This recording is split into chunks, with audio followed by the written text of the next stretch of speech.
Hi everybody and welcome back to my channel. If you're new here, my name's Lysha and I'm the owner of Lysha Be Creative. I'm back with this Snowglobe tumbler tutorial and I'm going to show you guys how I put together this cute little spooky season tumbler. And of course, all of the supplies that I use in today's video will be listed and linked down in the description box down below, as well as any discount codes that I have for you to save some money. So let's go ahead and jump right into today's tutorial.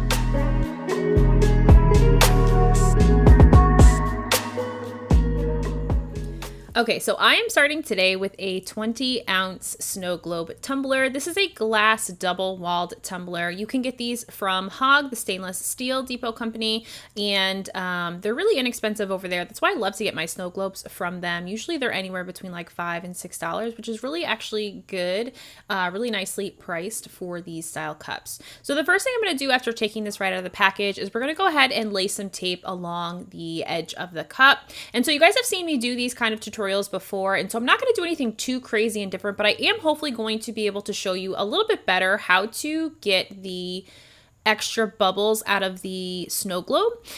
Something that I've kind of been practicing to be able to make sure that I have minimal air in my snow globe tumblers.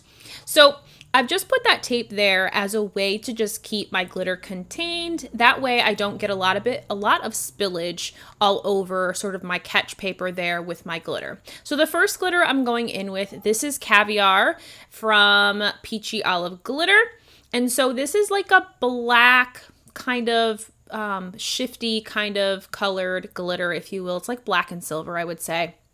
And so I'm going to add quite a bit of glitter to the snow globe. I get the question quite often, like how much glitter should you add to your snow globe? And personally, I think that's just whatever you choose. Do you want a lot of glitter? Do you want a little glitter? Do you want more flow? Do you want less flow? I tend to like to have a lot of glitter. So I will do anywhere from 2 to 3 full cupfuls of glitter between all of the glitters that I'm using.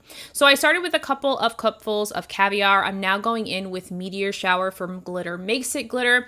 I also have a final glitter that I'm going to be adding. This one that I'm using right now, Meteor Shower, has like really beautiful green and purple shift, which really vibes with like the spooky season theme, of course. But I'm also going to add another glitter that gives a more holographic shift. It's like a silver, but like a deep silver, if that makes sense, like not super bright. And the last glitter that I'm going to add to this snow globe is going to be Sparkly Metal Jacket. So it's kind of like a deep metal color, but it's got that color shift, which I just love. I love to add kind of holographic kind of tumbler or glitter into my snow globe tumblers. So as I'm adding glitter into my snow globe, of course, just kind of tapping and getting that glitter in there.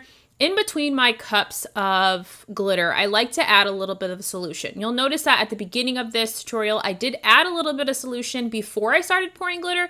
And this is so I don't have any issues when I am, shaking up my cup with your glitter clumping sort of at that top edge of the cup. So I like to add a little bit of liquid first before adding my glitter, just so I don't have to work so hard to get all of that glitter unclumped from the top edge of the tumbler.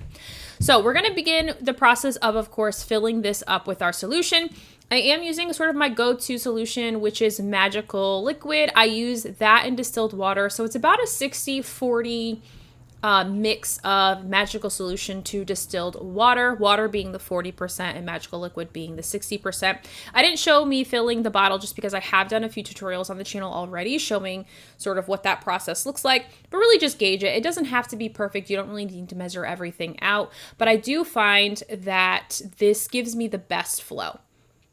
So now for the technique that I have learned to do when trying to fill my tumblers completely up with my snow globe solution. So I switched to using pipettes for this sort of last part. I find that having something that has a finer tip and I'm able to really get into those nooks and crannies within the snow globe bottom really allows me to better be able to fill the cavity completely with solution. Now, you're probably still going to have 1 to 2 bubbles, and really the trick for that is just continually, as you'll notice me kind of swirling my cup around to try and get that air bubble that is trapped in the snow globe to be directly under the hole. That way I can just fill that section up with air. It does take a lot of maneuvering, and you do spend quite a bit of time to get kind of that bubble to go right where you want it to. But I do find that getting that bubble right under the hole of your snow globe really does make all the difference. The other thing I like to do if I'm really struggling with like my glitter getting clumped right at the hole and not really allowing that air bubble to come through is I'll just use a little bit of 91% rubbing alcohol and kind of just spray that area. That kind of allows some of those air bubbles to come to the middle, which really does help with, again, getting that bubble directly under the hole. That way it can fill that extra air cavity with the snow globe solution. So after I was satisfied with getting this completely filled with my snow globe solution, I did just pop the little stopper in the bottom. These snow globes from Hog do come with the stoppers already, so that makes it perfect. I don't have to worry about trying to find a stopper that fits or covering that whole hole with UV resin as you've seen me do in previous tutorials. So that is something that I absolutely love about these. I'm of course going to put a little bit of UV resin over the bottom of that plug just so that it doesn't come undone. We will be, of course, epoxying over this, and I'm not showing you that process, but I do epoxy over this because we are going to use decals and such. But I do want to make sure that that seal is protected and doesn't leak. So these are the decals that I'm going to be using. This was actually from the most recent box from Maestra Creations. It was like a neon spooky theme, and I love it. So I'm using this 12 by 12 pattern, and I'm actually going to cut out all of these little ghost and pumpkin decals and potion bottles as my decals for the cup. And then in this box, which is unique to this box and certainly some of the other boxes we've gotten, is that this one came with a 12 by 12 sheet full of decals for spooky season, for fall, and it just was perfect because they all go really well with the glitter that also came with this Glinyl pack as well. So I really loved that. So I spent the time, of course, just speeding through that process of me cutting out the little decals because, of course, you don't really need to see me cut things out. And now we're going to go ahead and get things placed. So I'm starting with the spooky season decal directly in the center, and you'll notice that I'm actually pretty far from the top portion of the cup, and that is because I am going to add a drip to the cup, and I don't want that decal to be covered up with the drip. You'll also notice I'm doing the same thing with my little sticker decals, we'll call them. I'm kind of placing them on the bottom 2/3 of the cup. That way I still have room for that drip. That way I can make it thick enough, make it drip down enough, and not have to worry about it covering all over the decals that I'm placing on the cup. So just randomly placing these wherever, making sure I don't have two of the same decal right next to each other, of course, and just placing them kind of sporadically. I had a couple extra decals left, which we're actually going to save to add to the topper, which is just another way to just, of course, include that matching top with the rest of your cup. So we're good here. That's going to go on the turner for a coat of epoxy. I did use regular Flynn Sisters Artist Cure to seal those decals in. And we're now going to focus on doing the drip for this tumbler. So I am using Flynn Sisters Artist Cure to do the drip for my tumbler, and we're just going to let our epoxy thicken up. I'm not going to use an epoxy additive or anything that's going to help thicken my epoxy. I am just going to let time do its job and let it thicken up that epoxy naturally. That way I can get started on this drip. So equal parts of my Artist Cure epoxy from Flynn Sisters. I did about 20 mLs because this is not a super huge cup all the way around, and I knew I wouldn't need a whole lot of epoxy. So as a way to not waste a bunch of epoxy, I only did 20 mLs because I figured that would be more than enough to do a drip all the way around this tumbler. So of course we're going to mix this really thoroughly. I want to make sure I don't have any ribbons in my epoxy. I also want to make sure that this is thoroughly mixed. That way I don't have any situations where it doesn't cure. Once it's thoroughly mixed after, 3 to 5 minutes of mixing, I'm going to set it aside for about 10 to 20 minutes, and I'm going to continue to check my epoxy every 10 to 20 minutes to check the thickness of my epoxy. At this point, we're about at the 30-minute mark, and I'm going to go ahead and add my colorant. Now, you can add your color at the beginning after you've done thoroughly mixing. I just hadn't decided which color I wanted my drip to be, so I decided to just wait a little bit as I kind of figured out what my vision was going to be with this cup.